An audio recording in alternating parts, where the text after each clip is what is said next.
Bienvenue dans le Mag Phénomène de Société. Comme chaque vendredi, je vous propose de décrypter ensemble les phénomènes qui font notre société. Alors au programme de ce soir, un événement qui a lieu très régulièrement lors du retour des beaux jours, le mariage. En effet, pour les professionnels de ce marché, entre le mois d'avril et le mois de septembre, les week-ends sont très rythmés. Avec 260 000 mariages en 2007, le succès de cette cérémonie ne se dément pas. Cependant, le profil des mariés n'est plus le même qu'il y a 30 ans et les envies peuvent parfois être démesurées. Mariage en dévalant les pistes de ski, en plein cœur du désert ou encore à Las Vegas. À chacun ses souhaits pour faire de ce jour un moment inoubliable. Mais concrètement, quel est le symbole du mariage aujourd'hui? Comment travaillent les professionnels de ce marché où la surenchère est souvent la clé? Et quel est le coût d'une journée d'exception? C'est en compagnie de mes 4 invités que je vous propose de répondre à toutes ces questions. Première invitée, Caroline. Bonsoir à vous, Caroline Bonsoir Schmitt. Valentine. Donc vous avez créé en fait un site de rencontre, Oui, belorlux.com. Voilà, et une agence matrimoniale qui vient de se lancer. D'accord, donc Voilà. un peu spécialisé des rencontres, Voilà. des relations amoureuses. Voilà. À côté de vous, on a donc Hélène Van Lare. Oui, bonsoir bonjour. à vous, Bonsoir. Hélène. Donc vous travaillez tout simplement pour Mariage Luxembourg. Oui, Vous êtes wedding planner. oui, c'est ça, oui. Et on a également donc Audrey Lacave, alors future Janssen puisque future mariée. C'est ça. Voilà, vous allez dire oui dans quelques semaines. Là, maintenant. Oui. Voilà, bonne réponse. Et donc à côté de vous, Patrick Petit, donc vous êtes organisateur de voilà, soirée. de soirées, De cérémonies, mariage. donc cérémonie de A à Z. Bonsoir à vous. Bonsoir, Valentine. Alors quelle est, Caroline, on va commencer avec vous, quelle est pour vous l'image du mariage aujourd'hui? Alors ça reste quand même des valeurs, je dirais, traditionnelles d'engagement. Disons qu'il n'y a pas vraiment d'évolution sur l'image qu'on avait il y a quelques années, qui est quand même des valeurs, oui, d'engagement sur la durée. Voilà. Pensez-vous, Patrick, que l'image se soit détériorée? Parce que bon, c'est vrai qu'aujourd'hui, plus d'un couple sur 2 divorce. Donc on a Un sur 3, je crois. Ouais. Ah ben, vous voyez, vous avez des chiffres encore plus élevés que les miens. Donc c'est quand même énorme. Donc est-ce que quand les mariés viennent vous solliciter, bon, vous ne parlez pas de divorce Non, avec bien eux, sûr. j'imagine, mais cette image s'est un peu détériorée. Oui, c'est sûr, mais bon, je pense que le jour où ils se marient, déjà, ils ne pensent pas du tout à ça. Et je crois que justement, il restera toujours le mariage, même si après, voilà, on divorce, on se marie 2-3 fois, il y aura toujours qu'un mariage, c'est le premier, quoi. Mais justement, vous le dites, il y a de plus en plus de gens aussi qui se remarient. Oui, finalement. bien sûr, oui, bien sûr, oui. Alors après, ils font un peu moins la fête, on va dire, mais voilà, c'est toujours le premier mariage qui reste le plus traditionnel. Audrey, vous allez bientôt vous marier. Oui. Qu'est-ce que ça symbolise pour vous? C'est vraiment l'engagement, c'est un signe, voilà, on concrétise plein de choses en fait. Pour moi, c'est ça. Ça fait 10 ans que je travaille au corps et là, j'y arrive, ça y est.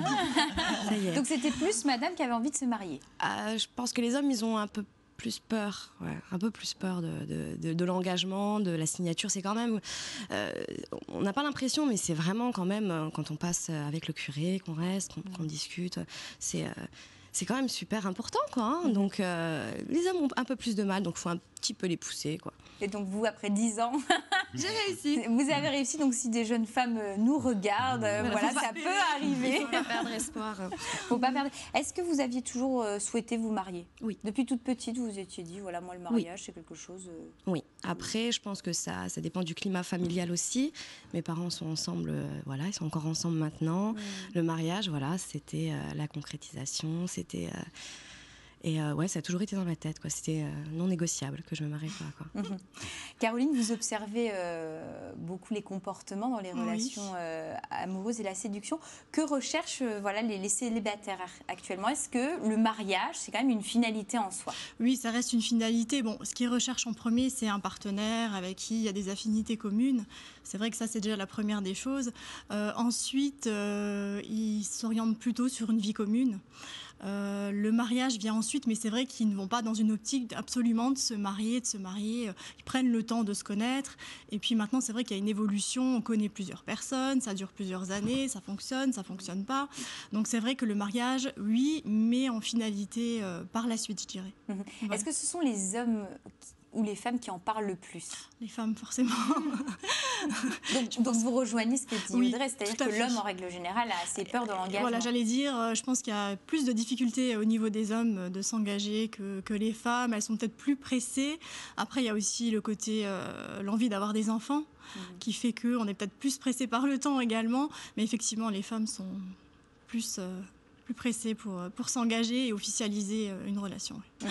Et on a l'impression aussi que les gens se marient peut-être assez rapidement. Alors qu'avant, bon, on va dire il y a plusieurs générations de ça, on se mariait, on avait quoi, même 16 ans, 18 ans. Bon, c'était dans des conditions différentes. Après, d'une génération peut-être autre, bon, les gens prenaient le temps d'être ensemble avant de se marier. Et là, finalement, les gens se connaissent plus tard, donc se marient assez rapidement. Pas forcément, parce que je trouve qu'en fait, les gens prennent quand même le temps de profiter de leur vie de couple, voilà, de faire des voyages, de sortir entre amis. Et puis, le mariage vient après. Je pense qu'ils prennent quand même le temps de profiter, oui, de leur vie de couple. Patrick, est-ce que, donc vous êtes en contact avec des mariés quotidiennement, est-ce que leur profil a changé ? Non, bon, plus âgé, c'est sûr. Il y a 25 ans, quand j'ai commencé l'organisation de mariage, c'était des mariés un peu plus jeunes. Maintenant, j'ai des anecdotes. Avant, je me souviens, j'allais voir les mariés. Je montais toujours au 4e, 5e étage sans ascenseur dans des HLM. Maintenant, j'arrive, ils ont les maisons, ils ont déjà acheté leur appartement. Enfin, la plupart, c'est comme ça, quoi. Donc, ça a changé de profil parce qu'ils se marient plus tard. Donc, ils ont déjà créé des fois même une petite famille. Je vois un mariage sur 3 quand même qu'on fait. Il y a des enfants sur les photos. Voilà, ça a changé, alors qu'avant, on se mariait beaucoup plus tôt. Mais autrement, après, le mariage reste le même. Je pense qu'ils attendent aussi d'avoir une vie peut-être financière plus établie, parce que bon, ça coûte quand même relativement cher. Avant, les mariés, les parents participaient souvent. J'allais effectivement évoquer ce sujet-là. Aujourd'hui, c'est plus les mariés qui payent leur mariage. Parce que aussi les parents savent que les mariés ont peut-être aussi les moyens. Puis bon, il y a aussi c'est qu'avant, on avait le trousseau de la ménagère, des cuillères en argent et tout ça. Maintenant, c'est plus des enveloppes. Un mariage... Le voyage de noces. Voilà, maintenant, c'est plus des enveloppes. Donc déjà, ça finance une grosse partie quand même du mariage, les enveloppes. Voilà, donc, Audrey, vous allez financer votre mariage ? Oui.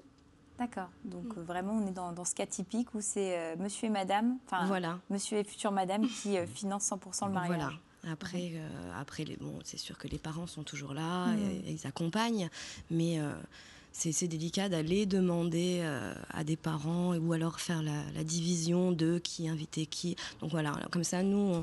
On organise vraiment tout comme on le souhaite. Et ça, c'est aussi important, parce que si c'est la belle-mère ou la mère qui commence à... Mais limité des fois. Ce qu'il y a, c'est que on n'a pas vraiment la journée qu'on veut, quoi. Donc, alors que là, c'est quand c'est nous qui avons les règles. Là, il y a moins de concessions, forcément. Voilà. Nous, en tant qu'organisateurs, c'est vrai, quand on va chez des mariés comme eux, c'est plus facile pour nous, parce que c'est eux qui prennent les décisions. Quand on a fait des mariages et qu'on a, madame doit le savoir aussi, quand on a allé à Belle-Maman et qui n'ont pas du tout les mêmes budgets, des fois, c'est pas une histoire de budget, c'est une histoire d'idées. Vous avez des mariages... Même de vision. De vision, voilà. Des mariages, je dis, moi, ma fille, je veux un mariage de princesse, et puis le marié dit non, moi, je veux me marier avec 3-4 témoins à la mairie, et voilà, quoi. Et les beaux-parents, des fois, c'est eux qui sont un petit peu voilà. là. Alors maintenant, de moins en moins, parce que justement, les mariés, comme Audrey, eux font... le pas de tout choisir, et puis après, leur mariage. Alors, Hélène, quelles sont les demandes vraiment de base, c'est-à-dire les éléments essentiels dans un mariage? Oui, donc nous, on a plutôt des demandes qui sont classiques, donc un château, un lieu typique en fait, un mariage blanc.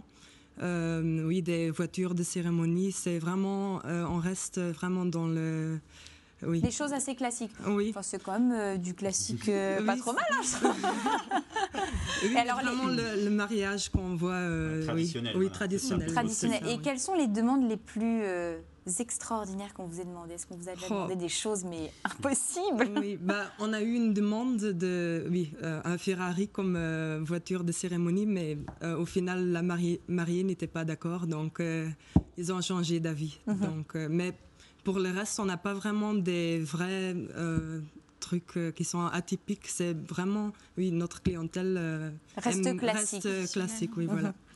En règle générale, le mariage donc, est célébré, je le disais, plutôt vers la trentaine. Donc, comment on l'explique ça? Ça, c'est vraiment finalement générationnel, c'est-à-dire qu'on fait des études. J'allais dire, je pense que voilà, il y a le phénomène des études qui fait qu'on commence une vie professionnelle plus tard. On a des moyens financiers qui ne sont pas les mêmes quand on ne travaille pas forcément. Et puis, je pense qu'on a envie de profiter de son célibat aussi. Donc, les soirées entre amis, les vacances, etc., qui font qu'on n'a pas forcément envie tout de suite de se marier rapidement. On préfère profiter du célibat et puis voir plus tard la question du mariage. Hélène, que recherchent les mariés dans un mariage pour vous? Qu'est-ce qui est très important pour eux? C'est que tout se passe bien, que tout est bien organisé et qu'ils peuvent profiter de jour J sans s'occuper de l'organisation. Et c'est pour ça qu'on est là comme wedding planner. Ouais, le métier, à la limite, assez particulier. À la mode, et puis quand même un métier, je trouve, qui donne envie, parce que vous donnez du bonheur aux gens, vous participez à ça. C'est quand même... C'est tous un les beau week-ends, métier. on voit que du bonheur, quoi. Mais on a la sensation aussi qu'aujourd'hui, on est un petit peu, pas dans la surenchère, mais l'objectif, c'est aussi de se faire plaisir, c'est sûr, de rendre ce jour inoubliable, mais d'en mettre plein la vue. On a des mariages, je veux dire, par exemple, en haut de pistes de ski, on a des mariages en plein désert. C'est vrai que c'est fou aujourd'hui, la tournure que ça a pris. On est passé quand même de l'église au désert ou aux pistes de ski. Le délire, il peut être dans d'autres choses, dans des petites choses. Des fois, on a des mariages où carrément on veut que ce soit dans une ferme, que ça soit c'est aussi original et ça revient beaucoup moins cher. Mais et puis on a aussi l'extravagance où là après c'est dans des châteaux, c'est dans des endroits insolites. Et souvent maintenant ce qu'on recherche c'est le mariage pas comme les autres. Parce que tous les week-ends, où les gens ont déjà vu le mariage là, donc je prends ton cas. C'est vrai que ils ont voulu un mariage chez eux, donc là on équipe tout à l'intérieur. On voulait quelque chose qui nous ressemble. Qui leur ressemble. Et quand je suis arrivé chez eux, tout de suite, j'ai ciblé. Elle m'a dit, j'aurais pas vu un mariage autrement que ce qu'elle nous a demandé de faire, parce que ça leur ressemble. Et nous, on est là, on n'est pas là pour faire du copier-coller tous les week-ends. On est là pour faire, Et après, ça tout dépend des budgets, des choses comme ça. Mais après, c'est pas forcément beaucoup plus cher en faisant ça que dans louant un château ou des fois même dans un chapiteau, dans une grange. Enfin, après chacun à midi à sa porte. Audrey, vous avez tout de suite su ce que vous vouliez? Oui. Oui, oui, c'est... ça, c'était un oui qui sortait du cœur. Aucune hésitation. Je savais, je savais où je voulais aller. Tout de suite, quand ils sont arrivés, j'ai dit je pense que c'est même plus simple pour eux. Je dis clac, clac, clac. Nous, c'est du bonheur. Quand la mariée, on sait ce qu'elle veut. Donc en général, c'est la mariée avec qui c'est plus difficile. Le marié lui dit toujours oui, il dit oui. Ou alors quand il dit non, la mariée dit écoute, on prendra la décision, mais après c'est toujours la mariée qui la prend. Alors, en tout cas, il y a bien un vrai phénomène de société dans le marché du mariage qui a fait son apparition il y a à peu près 2 ans. C'est bien le mariage sponsorisé. Les premiers ont vu le jour à Paris pour toucher les différentes régions françaises. Dans quelques semaines, le premier mariage sponsorisé en Lorraine aura lieu. Yves et Sabrina ont opté pour cette solution afin de pouvoir s'offrir une journée inoubliable. Sans le soutien de leurs sponsors, ils n'auraient jamais pu envisager un jour comme celui-ci. Alors, en plein préparatif, ils nous ont ouvert leurs portes. Un reportage d'Arnaud Kael. Alors Yves, premier mariage sponsorisé en Lorraine. Comment ça s'est passé? Comment vous est venue cette idée-là de se dire allez, je vais faire sponsoriser mon mariage? C'est venu tout simplement parce que j'organise avec les sapeurs-pompiers un challenge et j'ai proposé de faire sponsoriser des t-shirts et des coupes. Et un soir en rentrant justement de ce petit challenge avec les pompiers, j'ai tout simplement parlé avec Sabrina pour faire sponsoriser notre mariage. On a regardé un peu sur Internet et l'idée nous est venue tout de suite en se rendant compte que effectivement en Lorraine, il n'y a jamais eu de mariage sponsorisé. Donc on a dit, on va se lancer. Et tout de suite, ça a pris rapidement, ça n'a pas été compliqué. Alors quelles ont été les premières démarches? Alors les premières démarches, ça a été qu'on a fait une petite feuille en expliquant notre démarche avec notre site internet, puisqu'on a fait un site internet tout de suite d'entrée, on a mis notre numéro de téléphone, etc. Et donc ce qui a été dur, c'était d'aller dans les sociétés d'entreprises thionvilloises, tervilloises, en premier lieu, et il fallait attendre en fait, les salons du mariage. Et une fois qu'il y avait les salons du mariage, ça a été un peu moins compliqué car toutes les personnes qui étaient regroupées pour le mariage, on a fait le tour, etc.